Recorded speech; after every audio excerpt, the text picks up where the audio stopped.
निवडणुकीच्या माध्यमातून प्रचाराच्या माध्यमातून उपस्थित असलेले पंचक्रोशीतील मतदार बंधू भगिनींनो, आता या ठिकाणी बोलण्यासारखं खूप आहे. आपले ज्येष्ठ नेते आपले विचार व्यक्त करतीलच, परंतु खऱ्या अर्थानं मला या ठिकाणी बोलावं लागतंय. मनातील व्यथा तळमळ व्यक्त करावी असं वाटतंय. ज्यावेळेस विधानसभेची निवडणूक झाली मित्रांनो, खऱ्या अर्थानं दडपशाही काय असती आंबेगाव तालुक्याने अनुभवलं. मला सांगा, कारखाना मी शिवाजीराव आबांना या ठिकाणी जाहीर आव्हान देतो. आबा, खूप काही या पारगावसाठी तुम्ही केलं. खऱ्या अर्थानं काटापूरला हा कारखाना मंजूर होता, परंतु पारगाव मध्ये आणण्यात आला. ठीक आहे, कशासाठी आम्ही विरोध पण केला का या कारखान्याला ही जागा द्यायची नाही. चांडोली, जवळ आणि पारगाव ही पूर्ण नियंत्रण पातळी देणारी गाव आहेत मित्रांनो. आणि त्यावेळेस आम्ही ग्रामसभेमध्ये विरोध केला का पर्यायी ही जागा गावासाठी राहू द्या आणि काठापूरची परवानगी आहे त्या ठिकाणी कारखाना होऊ द्या. पण हे म्हणले तुम्हाला गावचा विकास होऊनच द्यायचा नाही का? तुम्ही दोन टाळकी नाही विरोधक, तुम्हाला काय माहितीये? सर्वसामान्यांच्या तरुणांच्या हाताला काम मिळेल म्हटले, आपल्या गावचा विकास होईल म्हटले. परंतु मित्रांनो, सर्वसामान्यांच्या खऱ्या अर्थाने हाताला काम मिळालं का? अरे तुमचा आणि जवळचा चमच्यांची फौज तयार करून हा कारखाना राजकीय अड्डा तयार यांनी केला मित्रांनो. पारगावचं तर पुढे काही नामोनिशाण ठेवलं नाही, पारगावचा पुढारी ठेवला नाही. काय अवस्था करून ठेवली? अरे विकास विकास, तुम्ही आज जाऊन पहा, पारगाव मध्ये 35 वर्ष सत्ता तुमच्या हातामध्ये. कसला विकास करताय तुम्ही? अहो, तुमच्या श्रद्धांजली आणि दसक्रियाला श्रद्धांजली आणि सुभाषित वाहणारे तुमच्या विरोधात आज उभे. खेदानी बोलावं लागते का? तुमचे कार्यकर्ते का सांभाळले नाही तुम्ही? सर्व पाहिजे ते आपल्या घरात पाहिजे मित्रांनो. घराणेशाही 35 ते 40 वर्ष चालले आणि ही उकळून टाकण्याची भूमिका आता आलेली आहे.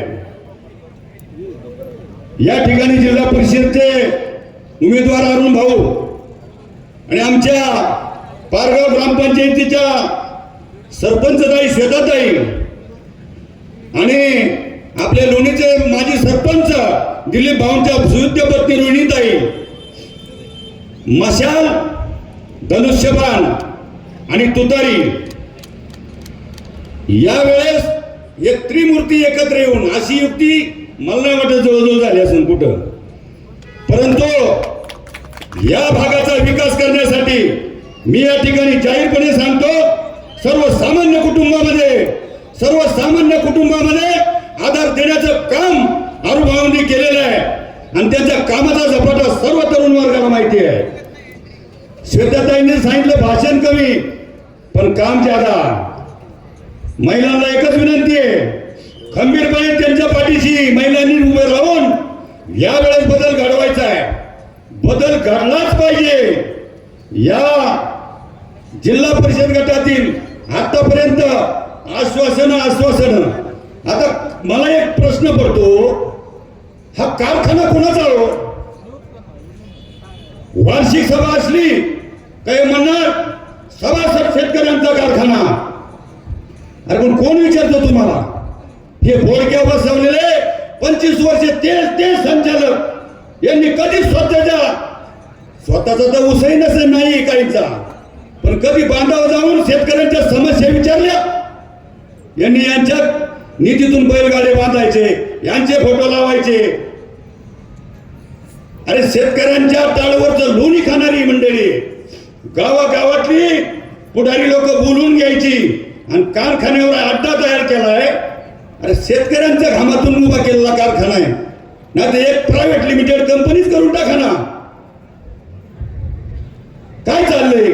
काय नंगानाच चाललाय, दादागिरी चालली, दडपशाही चालली, खोट्या नाट्या केस करायच्या. माझ्यासारखा एक शेतकरी, माझी जमीन कारखान्याला लगत आहे मित्रांनो.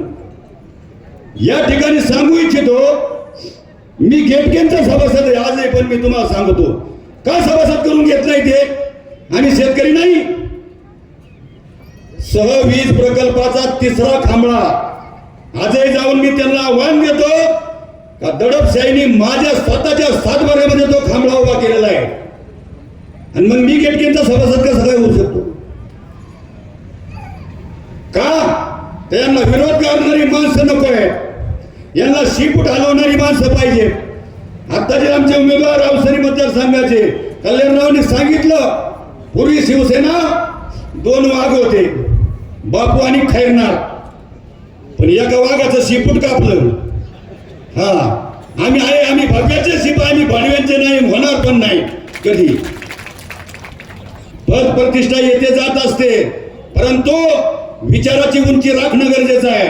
मित्रांनो, या ठिकाणी संघर्ष संघर्ष संघर्ष संघर्षातून जे येतं ते तळपत्या सोन्यासारखं असतं, आणि आपले 3ही उमेदवार त्यांच्याकडे बोट करायला जागा नाही. अगदी सर्व संपन्न, गुणवंत, कीर्तिवंत असे सर्व उमेदवार आहेत.